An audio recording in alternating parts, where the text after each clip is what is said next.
오늘도 우리 사는 이야기 찾아주셔서 감사합니다. 사연자분이 보내주신 이야기 시작해볼게요. 얄미운 시누이 얘기 좀 해볼게요. 정말 결혼 초부터 지금까지 스트레스 많이 받았습니다. 이젠 아주 평온한 상태지만요. 남편과 결혼한 지는 1년이 좀 넘었습니다. 둘 다 직장생활하며 연애하다가 좀 준비가 안 되었더라도 같이 있자 하는 마음에 결혼했습니다. 남편이 처음에 저한테 본인 가정에 대해 얘기할 때 아버지 혼자 남매를 키우셔서 고생이 많았다고 했습니다. 정말 노후도 안 돌보고 열심히 키워주셨기 때문에 본인은 평생 보답하면서 살 거라고 말했고, 매달 월급에서 30만원씩 떼어드리려고 한다. 내 생각은 어떠냐 말했기 때문에 저는 한치의 불만도 없이 알겠다고 했습니다. 그리고 정말 멋진 사람이라고 생각한 것은 남편 본인한테는 정말 소중한 아버지이고 평생의 은인이지만 저한테는 그냥 시아버지일 뿐이니 효도는 본인이 한다고 하던 사람이었습니다. 그냥 내 효도는 너 거슬리지 않는 선에서 내가 알아서 할 테니까 조금 이해만 해달라던 사람이었죠. 그런 얘기를 듣고 결혼을 하니 더욱더 잘해드리고 싶어져서 집이 엄청 가까운 것은 아니었지만 그래도 자주 찾아뵙고 도와드렸습니다. 시아버지는 인쇄소 운영을 하셨는데 요새 사실 일도 많이 없고 일이 있어도 사람까지 쓰면서 할 수는 없을 정도였기 때문에 늘 혼자 일을 하셨죠. 그래서 쉬는 날이면 저나 남편이 가서 도와드리고 그랬습니다. 그런데 이번 선거철에 맞물려 하필 제가 회사에 바쁜 일이 많아서 잘 도와드리지를 못했습니다. 제가 꼭 뭘 도와드려야 하는 의무는 없지만 그래도 바쁜 시기라 좀 그래야 하는데 마음이 저도 좋지가 않았습니다. 그렇게 마음이 편치가 않았는데 아니나 다를까 시아버지 몸살 걸리셔서 병원에서 수액 맞고 계시다기에 달려갔습니다. 아가씨는 시아버지랑 둘이 살고 있었는데 저희 도착하자마자 뭐라고 하더라고요. 좀 쉬는 날이나 저녁에 퇴근하고 와서 도우면 안 되냐고요. 그 말을 직접 들으니 기분이 나쁘더라고요. 가만히 듣고 있었더니 더하더군요. 다른 집엔 며느리들이 효도하려고 난리인데 우리 집은 그런 거 하나 없고 어디 가서 밥을 한 번 해주기를 하나 뭐 어디 가서 옷 조가리를 하나 사서 시아버지를 드리기를 하나. 지금 이렇게 바쁠 때 좀 와서 도우면 좋은데 왜 안 그러냐고 절 닥달하는데 옆에서 시아버지 들으시다가 얘가 내 직원도 아닌데 돕긴 뭘 돕냐며 그만하라고 하셔서 일단 일단락 되었습니다. 그렇게 집에 모셔다 드리고 죽 끓여 드리고 집으로 돌아와서 생각하니 진짜 열받는 겁니다. 남편한테 또 말하자니 그냥 고자질하는 것 같아서 그냥 그날은 참았습니다. 결혼하고 몇 번 얄미운 적이 있었습니다. 예를 들면 아버님 생신이면 오늘 아빠 생일인데 와서 맛있는 거 해주죠? 뭐 사드려요? 제가 해야 되는 건 맞는데 그걸 참견하는 것도 웃기고 며느리라고 가서 생일상 무조건 봐야 한다는 건 어느 나라 법입니까? 그냥 시어머니 안 계시니 제가 하는 게 좋아 보일 것 같아서 다 참고 하긴 했지만 지는 거들지도 않고 같이 살면서 집안일 하나 제대로 안 하면서 훈수 두니까 짜증났죠. 그러고 다음날 마침 토요일이라 일 도와드리러 갔습니다. 남편은 오전에 일정이 있어서 오후에나 올 수 있으면 오고 아니면 저녁에 데리러 온다고 하기에 아무 불만 없이 알겠다고 했습니다. 그렇게 도와드리러 갔는데 아가씨 나갈 준비하고 있기에 어디 가시냐 했더니 약속이 있어서 나갔다가 온다고 하면서 오늘 내일 쉬시니까 아빠 좀 도와주면 되겠다.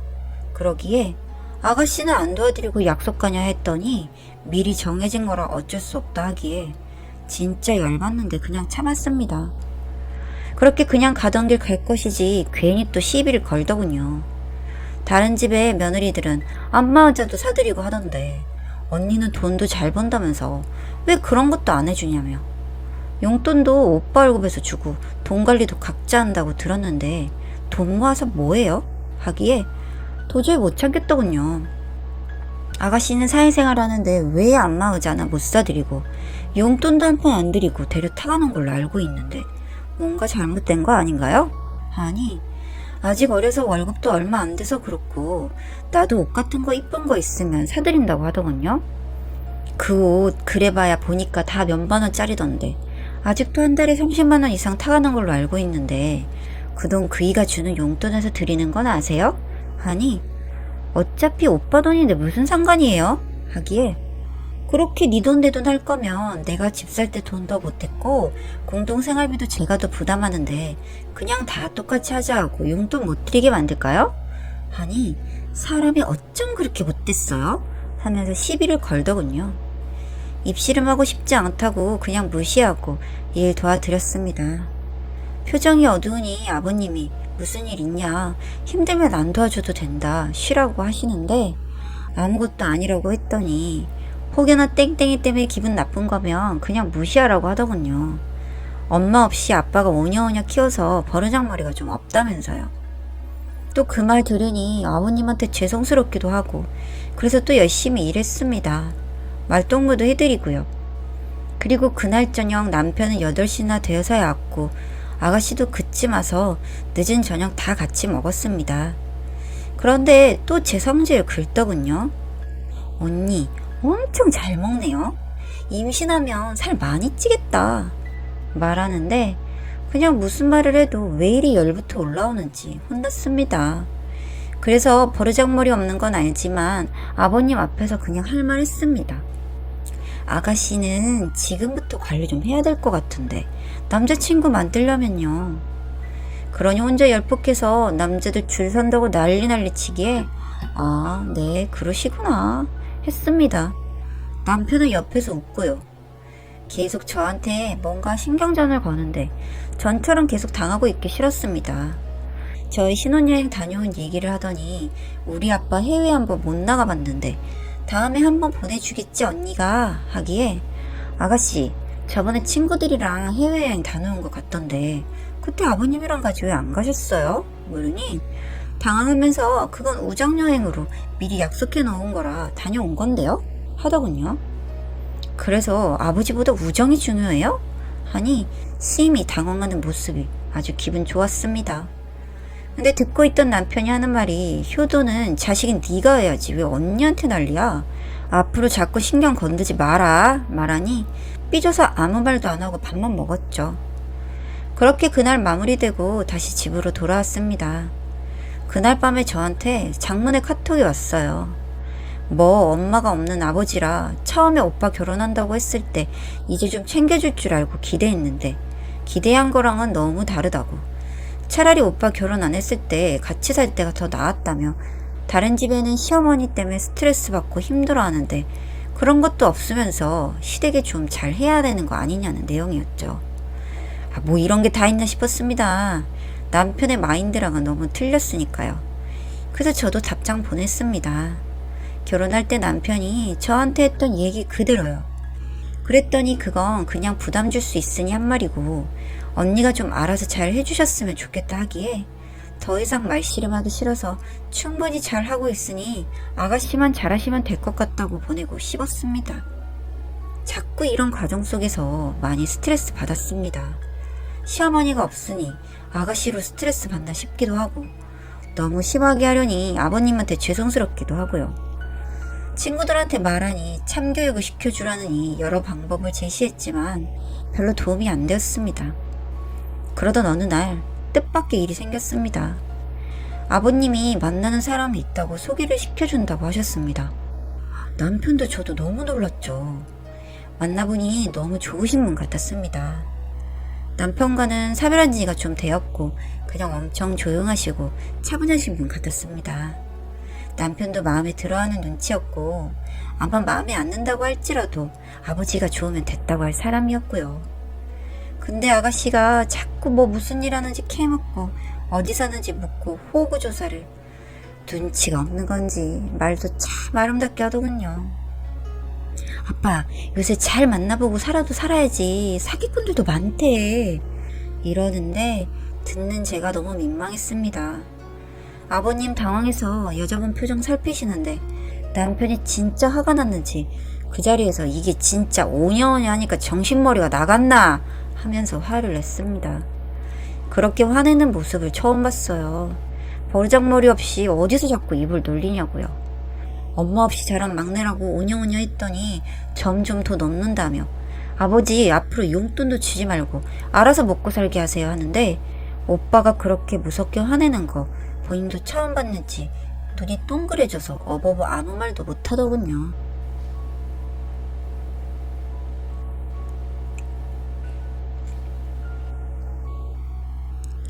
그 자리 끝나고 얼마 뒤에 아버지는 같이 살고 싶다고 하셨고 아가씨한테는 이제 밥벌이 하는 성인이니 나가서 살라고 했습니다. 모은 돈도 없는데 어찌 나가 사냐고 징징대는 아가씨. 남편이 원룸이라도 얻어서 살아라. 너 그렇게 효도효도 하면서 아버지 챙기길 바라더니 이제 옆에서 챙겨주실 분이 있으니 마음 놓고 나가라고요. 너무하다면서 엄청 삐진 것 같았는데 제가 남편한테 그래도 원룸은 제가 얻어주고 싶다고 했습니다. 그렇게 그 후에 괜찮은 방 얻어주니 그제서야 미안했다고 하더군요. 괜히 아빠 안 챙겨주는 것 같아서 심술 부렸다고요. 저도 그냥 그래요. 앞으로 잘 지내봐요 하고 말았습니다. 뭐 어차피 제가 가슴속에 담아놨던 고구마들 남편이 쑥 내려가게 해줬으니 나쁘게 할 필요 없었으니까요. 그렇게 지금은 아주 평화롭게 잘 살고 있습니다. 되려 이제 언니 하면서 잘 따르네요. 무작정 자꾸 감정 싸움하는 것보다 회유하는 것도 나쁘지 않은 선택 같습니다. 읽어주셔서 감사합니다. 사연은 여기까지였고요. 사연자분이 보내주신 이야기 시작해볼게요. 안녕하세요. 저는 평범하다면 평범한 30대 맞벌이 부부입니다. 저희 부부는 대학교 때 같은 수업을 듣던 선후배로 만나서 같은 회사에 취업을 하기 위해서 스터디를 했습니다. 신랑은 원하던 회사에 붙었고 성적이 좋지 못하던 저는 결국 원하는 회사에 가지 못해서 부모님의 회사에서 격리 일을 하고 있었어요. 스터디를 할 때부터 무리지어 다니며 친하게 지냈고 나중에는 신랑이 저에게 마음을 표현하면서 연애를 시작했습니다. 신랑은 그 집안에서는 개천에서 용난 스타일의 사람이에요. 아버님은 택시 운전기사를 하고 계시고 어머님은 전업주부입니다. 그리고 형님이 하나 있는데 아주버님은 중견기업에 다니며 주식 투자를 해서 잃기도 하고 따기도 한다고 들었습니다. 신랑은 내노라 하는 대기업에 들어갔으니 개천에서 용난 거 인정하고 있기는 해요. 그러다 2년 정도 만났을 무렵 신랑은 이제 양갓집에 인사를 가면 어떻겠냐고 물어봤고 그날 처음으로 신랑의 집에 가보게 되었습니다. 신랑의 집은 오래된 주택이었는데 바닥은 끈적하고 조명도 어두워서 그리 좋았던 기억은 아니었습니다. 어머님이 차려주신 밥을 먹고 저는 소파에 앉아 있었는데 시어머님이 부르시더라고요. 예, 이거 좀 챙겨서 과일 먼저 먹고 있으렴. 네. 저는 사과를 챙겨서 소파에 갔고 신랑은 본인이 사과를 깎으려 집어들었습니다. 그 모습을 저는 옆에서 지켜보고 있었는데 갑자기 시아버님이 신랑의 손을 탁 때리면서 이런 건 안 사람이 하는 거지 바깥 사람은 그저 바깥 일만 열심히 하면 되는 거야 라고 하시면서 저에게 칼을 넘겨주시더라고요. 저는 사과를 좋아하지 않기도 하고 원래 껍질째로 먹는 타입이라 껍질을 잘 못 깎아요. 그래도 눈치가 있으니 서툴게 깎고 있으니 시아버님이 사람 좋은 척 하는 미소를 띠면서 우리 며느리가 아직 갈 길이 머네. 이런 식으로 말했습니다. 그리고 나서 과일을 먹으며 저에게 부모님이 무슨 일을 하시냐고 넌지시 물으시길래 그냥 회사에 다니신다고 말을 했어요. 사실 그날 쎄한 기분이 들기는 했지만 신랑이 평소 저에게는 살뜰히 잘해주는 성격이다 보니 시댁에서만 조심하면 된다는 생각에 얼마 뒤 상견례를 하게 되었습니다.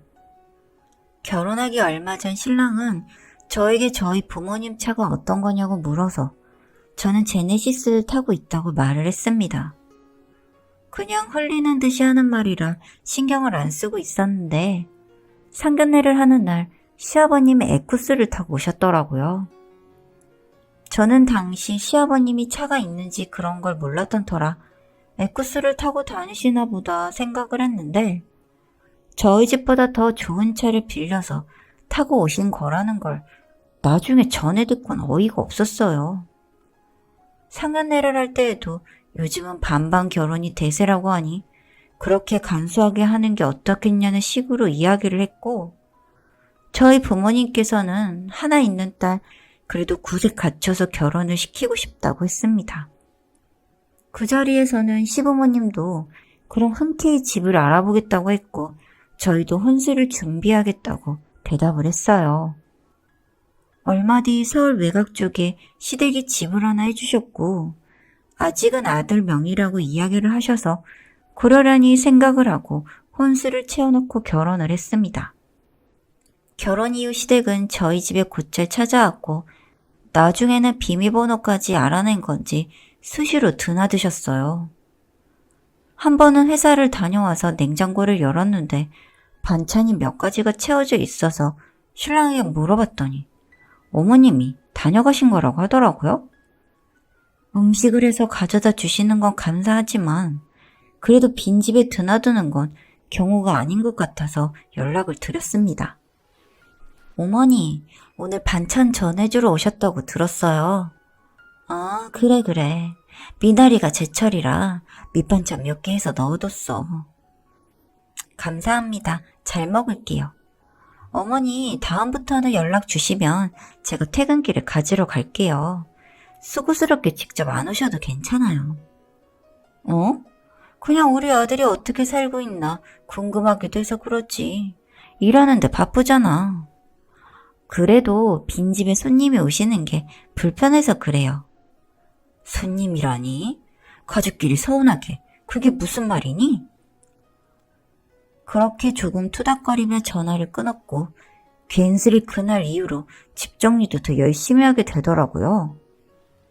그리고 얼마 뒤 친한 친구가 돌잔치를 한다고 해서 돌잔치에 갈 준비를 하면서 기중품함을 열었는데 제가 좋아하는 금귀걸이가 없어졌더라고요. 아무리 찾아도 보이지 않아서 그날은 다른 귀걸이를 하고 친구네 돌잔치에 다녀왔어요. 그런데 그날 이후로도 귀걸이, 목걸이, 그리고 집에 사둔 비싼 바디워시나 로션 같은 게 계속 사라졌습니다. 신랑에게 물어도 모른다고만 하는데 갑자기 번뜩 어머님이 생각이 나더라고요. 어머님, 저 혹시 집에서 제 귀걸이가 없어졌는데 혹시 어머님이 가져가신 건가요? 어? 아, 그거? 그래, 예뻐서 내가 잠시 껴본다는 게 하고 집에 와버렸네.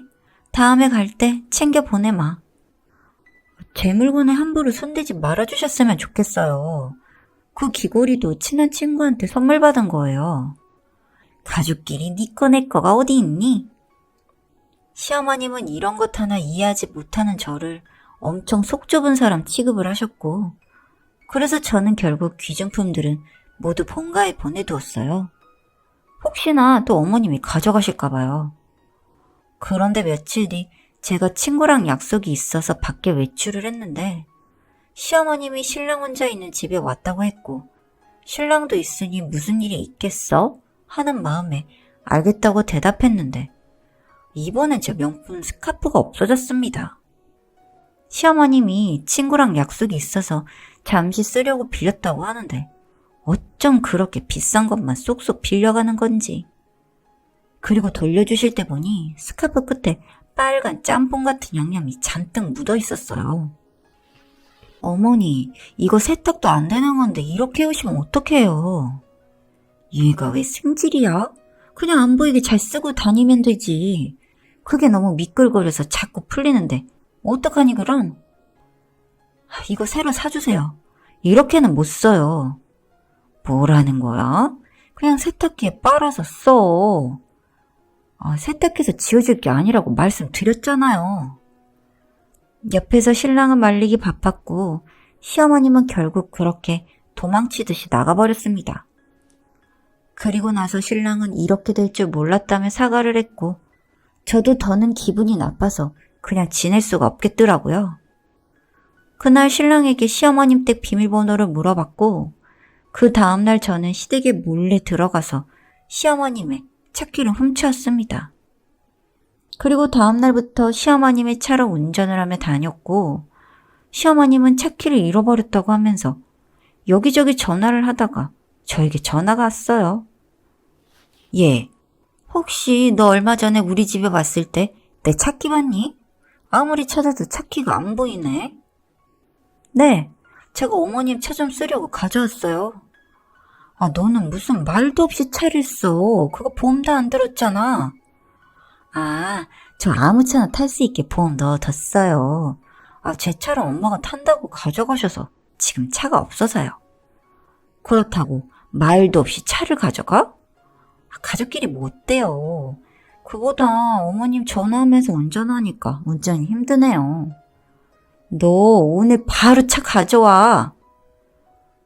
저는 시어머님과 통화를 하며 주차를 하다가 기둥에 쾅 하고 박았고 뒷 범퍼가 완전히 찌그러졌어요. 그리고 그날 저녁 시어머니께 차키를 가져다 드렸고 다음날부터 다시 제 차를 갖고 운전을 했습니다. 그 다음날 노발대발한 어머님이 전화가 왔어요. 너 2년 운전을 어떻게 해서 뒷범퍼가 이 모양이야? 어디다 갖다 받고 말도 없이. 너 미쳤어?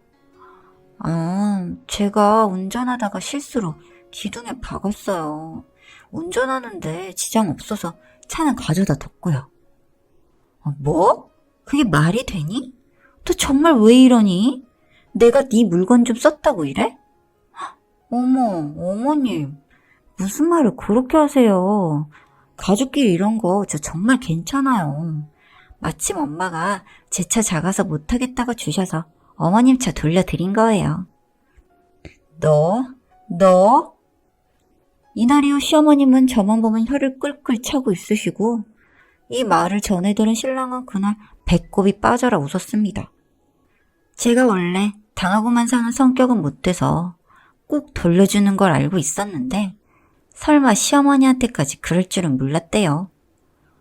안 그래도 시어머님이 도가 지나친 것 같아서 말려야겠다 싶었는데 제가 혼자 한 방 먹이고 나니 너무 웃기다며 깔깔거렸습니다. 그날 이후로 시어머님은 저희 집 물건이라면 쳐다도 안 보세요.